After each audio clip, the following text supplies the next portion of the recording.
Hello everyone शांति पाठशाला को मु आपण मानंकु स्वागत जनाउछि। आजिकार एक नूतन भिडियो रे आमे आलोचना करिबा एकता ही बल विषय वस्तु को नहीं एक सुंदर और हृदयस्पर्शी रचना। भिडियोटी को आरंभ करिबा पूर्वरु चैनल को सब्सक्राइब करिनियंतु एवं पाखरे थिबा बेल आइकन टिकु मध्य प्रेस करि दियंतु। चलंतु आरंभ करिबा। कथारे अछि जोड़ा को घोड़ा सरी नुहे। एहार अर्थ दुई जण मिसिले अनेक काम करि पारिबे। जेउ कामटी जणे करि पारिबो नाही ताकू दुई जण मिसिले सहजरे करि हुए। तेणु एकता ही एक बड़ बल। एही बल साहाଯ୍ୟରେ आमे असाध्य कार्य साधन करिपारु। निज निज मध्यरे एकतार अभाव थिले बढुआ जाति मध्य परास्त होई जाइथाए। तेणु एकतार अभावरे देशर घोर क्षति घटिथाए। एकाठी मिलिमिशि काम करिबा ही एकता। जनक साथिरे आउ जणे जोग देले कौनसी कार्य भल भाबे करि हुए। एकता रहिले बड़ बड़ कठिन कामकू मध्य सहजरे करि हुए। जणे मनुष्यर शक्ति आउ जनक शक्ति सहित मिसिले ताहा ही एकता। एकता रक्षा कले सबुबेले सुख शांति रे रही पारिब। विभिन्न प्रकार विपदरु निजको रक्षा करि हेब।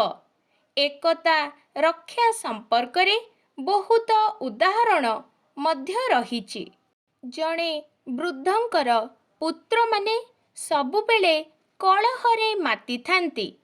एहा देखि वृद्ध पिता खूब मर्माहत होई थरे पुओ मानंकु पाखकु डाकिले।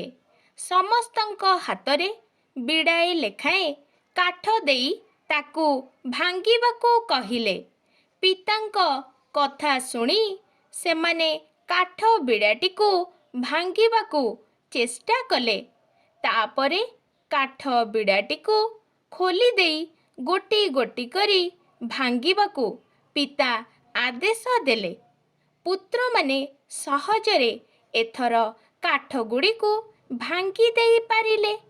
पिता कहिले काठ गुड़िकर एकता जोगु तुमे माने ताकू भांगी पारिल नाही।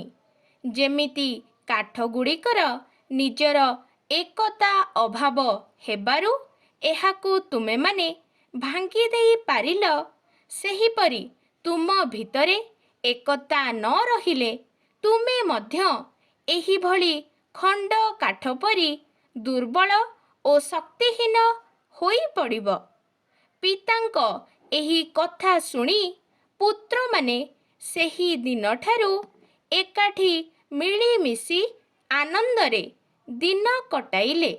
सेही भली झोटर तंतु केते सरू ओ दुर्बल, किंतु सेही तंतु गुड़िकू एकत्र करी जेउ दौड़ी बड़ा जाए सेहिथिरे विराट हस्ती को बंधा जाई पारे। बिंदुए बिंदुए पानीर केते बा शक्ति, किंतु सेही जल गुड़िक मिसी हुए एक विराट सिंधु बा समुद्र। छोट छोट जल कणार केते बा शक्ति, ताहा खरा दिने बाष्परे उड़ी जाए। किंतु सेही जलकणा गुड़िक एकाठी होई प्रकांड मेघ सृष्टि करे। तेणु वास्तवरे एकता ही बल। आम देश अनेक काल पर्यंत पराधीन थिला। एकता अभावरु ही एहा घटिथिला। पुणी आमे एकता बलरे स्वाधीनता फेराई आनिले। आम भितरे एकता रहिले शत्रु सहजरे आम विपक्षरे परास्त होई जाए। गाँ गहली ଏବଂ ସହରର ଲୋକମାନଙ୍କ ମଧ୍ୟରେ ଏକତା ନ ରହିଲେ ସୁଖ ଶାନ୍ତିରେ ଚଳିପାରିବେ ନାହିଁ। କୌଣସି ପ୍ରକାର କାର୍ଯ୍ୟ ସହଜରେ ହୋଇପାରିବ ନାହିଁ। ଏକତାର ଅଭାବ ହେଲେ ଦେଶ ଓ ସମାଜର ଘୋର କ୍ଷତି ଘଟିଥାଏ। ସବୁ ଯୁଗରେ ସବୁ କାଳରେ ଏକତାର ଶକ୍ତି ମନୁଷ୍ୟ ବୁଝି ଆସିଛି। ଯେଉଁ କୋଣାର୍କ, ଭୁବନେଶ୍ୱର ଓ ପୁରୀ ମନ୍ଦିରକୁ ନେଇ ଆମେ ଆଜି ଗର୍ବ କରୁଛେ, ତାହା ଅନେକ ଲୋକଙ୍କ ଏକତା ଦ୍ୱାରା ତିଆରି ହୋଇଥିଲା। ଶହ ଶହ ହଜାର ହଜାର ଶିଳ୍ପୀମାନେ ପରିଶ୍ରମ କରି ତାକୁ ନିର୍ମାଣ କରିଛନ୍ତି। ଘରଟିଏ ତିଆରି କଲେ ମଧ୍ୟ ସେହିଭଳି ଅନେକ ଲୋକଙ୍କ ପରିଶ୍ରମ ଦରକାର ହୋଇଥାଏ। ଆଜି ଯେତେ ସବୁ କଳକାରଖାନା, କୋଠା ସବୁ ଦେଖୁଛେ, ତାହା ଜଣେ ଲୋକଙ୍କ ଦ୍ୱାରା ନିର୍ମିତ ହୋଇନାହିଁ। ଅନେକ ଲୋକ ଏକତ୍ର ମିଶି ସେଗୁଡ଼ିକ ନିର୍ମାଣ କରିଛନ୍ତି। ତେଣୁ ଏକତା ହିଁ ଏକ ଖୁବ୍ ସୁଦୃଢ଼ ବଳ। ଏକତାର ମହାନ ଶକ୍ତିକୁ ହୃଦୟଙ୍ଗମ କରି ସମସ୍ତେ ଚଳିଲେ ଦେଶରୁ ଦୁଃଖ ଦୁର୍ଦ୍ଦଶା ନିଶ୍ଚୟ ଦୂର ହୋଇପାରିବ। ଆଜିକାର ଭିଡ଼ିଓଟି ଆପଣଙ୍କୁ କିପରି ଲାଗିଛି କମେଣ୍ଟ ମାଧ୍ୟମରେ ନିଶ୍ଚୟ ଜଣାଇବେ ଏବଂ ଲାଇକ୍, ସେୟାର, ସବସ୍କ୍ରାଇବ୍ କରିବାକୁ ଜମାରୁ ଭୁଲିବେନି। ଧନ୍ୟବାଦ।